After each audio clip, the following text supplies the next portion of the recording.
माता के मंदिर में लाल पुष्प, लाल चंदन और लाल चूड़ी माँ को समर्पित करिए, प्रेम बढ़ेगा। बच्चा कभी आप जी से कम नहीं बोलेगा, प्रेम की भाषा निकलेगी। माँ जगतजननी की आराधना, जगदम्बा की उपासना। नवरात्रि में 9 दिन में से कोई एक दिन ऐसा ले लो जिस दिन कन्याओं का भोजन कराओ, साथ में उनको लाल चुनरी ओढ़ाओ या कोई लाल वस्त्र, लाल पूजन की सामग्री उनको दो, सुख मिलेगा।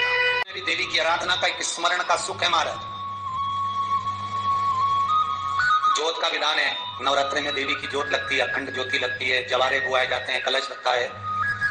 ज्योत का भी विधान है, जिसके यहाँ दिया अखंड जलाया जाता है, अगर वो दिए की लो, दिए की बाती अगर दक्षिण दिशा की होती है तो उसके घर में साल भर में एक घात जरूर होती है। जो दिया अखंड जलता है उसकी बाती का मुख दक्षिण का नहीं होना चाहिए।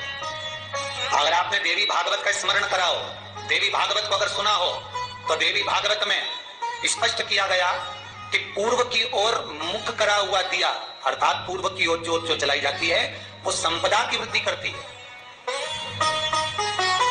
पश्चिम की ओर मुख कर जो ज्योत लगाई जाती है महाराज, वो वैभव को देती है। और उत्तर की ओर जो मुख कर ज्योत जलाई जाती है, उत्तर की ओर जो ज्योत का मुख रहता है वो आयु की वृद्धि करती है, घर में अकाल मौत को रोकती है।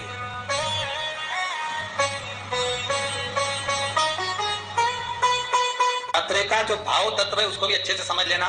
दक्षिण की ओर ज्योत ना लगाएं, अगर आपको लगाना है पूरब की लगाएं, पश्चिम की लगाएं या उत्तर की लगाएं। और जितने दिन महारानी जगदम्बा जगतधात्री दुर्गा भवानी, अब की बार माता जी घोड़े पर आई है। हर बार देवी बदल बदल के आती है, इस बार जो नवरात्रि आए वो घोड़े के आए। तो घोड़े पर जो देवी जी आती है वो समृद्धि को देने वाली आती है, लक्ष्मी की वृद्धि करने वाली आती है। जैसी घोड़े की रफ्तार होती है उस रफ्तार से लक्ष्मी घर में आती है। तो ये मत सोचना कि कोरोना महामारी ने हमको नीचे गिरा दिया या कोरोना महामारी ने रोक दिया, कमाई के स्रोत रोक दिया, धन रोक दिया, चिंता मत करना।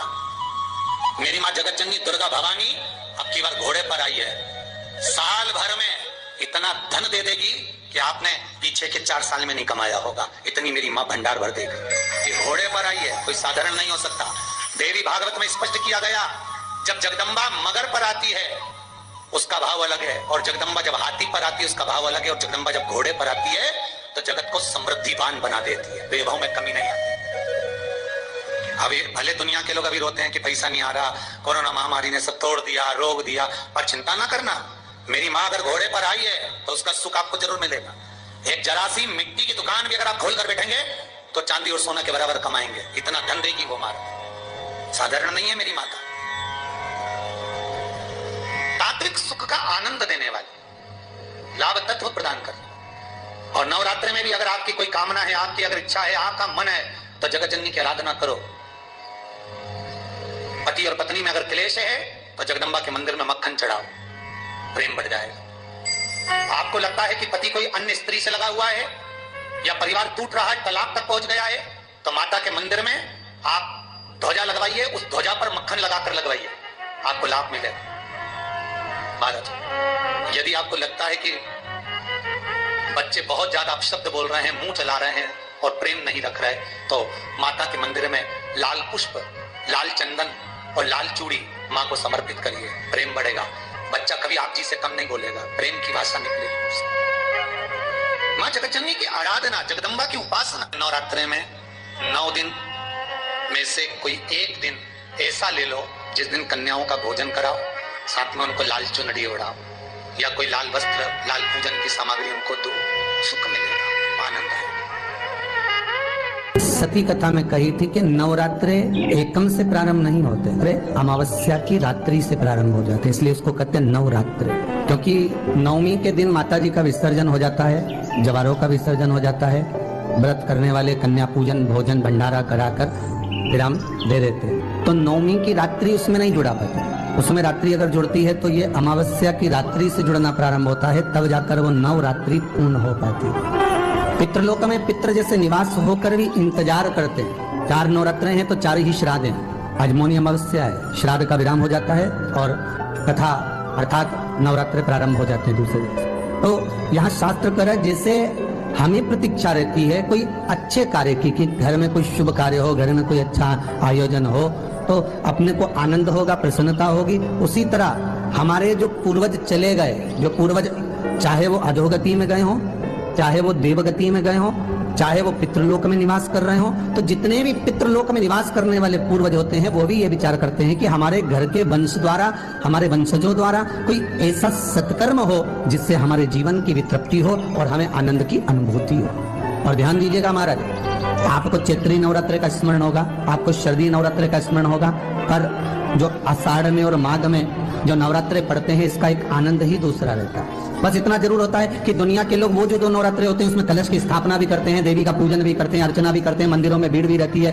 और खूब प्रेम से माता का जगराता वगैरह सब होता है। पर ये जो नवरात्रे हैं, 2 गुप्त नवरात्रे, इनका लोगों को स्मरण नहीं था। वो तो धीरे धीरे ये टीवी चैनल के माध्यम से कथाकारों ने, वक्ताओं ने स्मरण कराना जब चालू करा, धीरे धीरे बताना, मार्गदर्शन करना जब चालू करा, तब लोगों को ज्ञात होता गया कि कोई गुप्त नवरात्रा भी होता है, उसमें भी देवी की आराधना होती है। ये चारों नवरात्रे अलग अलग अवस्था के हैं, अलग अलग सुख के हैं और अलग अलग आनंद के।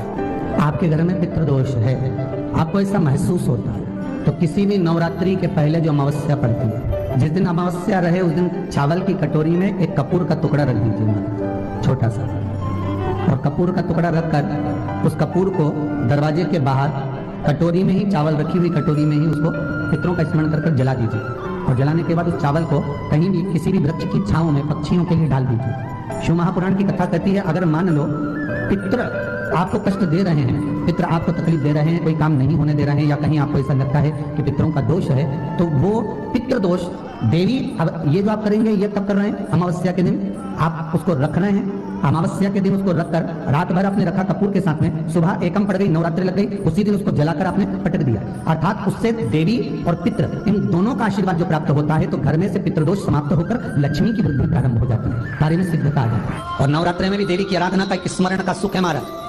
ज्योत का विधान है, नवरात्रि में देवी की ज्योत लगती है, अखंड ज्योति लगती है, जवारे बुआए जाते हैं, कलश लगता है।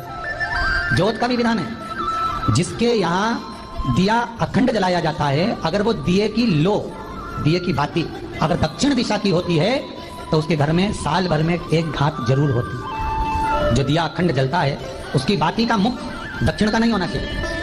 अगर आपने देवी भागवत का स्मरण करा हो, देवी भागवत को अगर सुना हो, तो देवी भागवत में स्पष्ट किया गया कि पूर्व की ओर मुख करा हुआ दिया, अर्थात पूर्व की ओर ज्योत जो जलाई जाती है वो संपदा की वृद्धि करती है। पश्चिम की ओर मुख कर जो ज्योत लगाई जाती है महाराज, वो बेभव को देती है। और उत्तर की ओर जो मुख कर ज्योत जलाई जाती है, उत्तर की ओर जो ज्योत का मुख रहता है वो आयु की वृद्धि करती है।